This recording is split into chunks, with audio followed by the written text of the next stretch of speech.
Hello everyone, welcome to our factory. In this video, we are going to show you our aluminum can decoating furnace in operation. Please note that the outer shell of the furnace has not been installed yet, as this is a test run inside our workshop.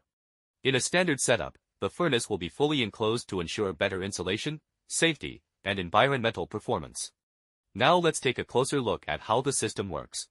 The purpose of this machine is to remove the paint, coatings, and organic contaminants from used aluminum cans. These coatings may include printing ink, lacquer, and other surface treatments that can affect the quality of recycled aluminum. Through high-temperature treatment, the furnace effectively burns off these unwanted materials, leaving behind clean aluminum. As the material enters the furnace, it is continuously conveyed through the heating chamber. The temperature is carefully controlled to ensure complete removal of paint without damaging the aluminum itself. During this process, the organic coatings are decomposed and separated from the metal surface. After processing, the output aluminum becomes much cleaner, with significantly reduced impurities. This directly improves the quality and value of the recycled material, making it more suitable for further smelting and reuse.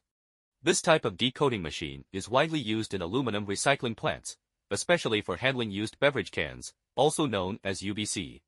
Overall, this machine provides an effective solution for upgrading scrap aluminum and achieving higher quality recycling results. If you are interested in this equipment or want to learn more about aluminum recycling solutions, feel free to contact us. Thanks for watching.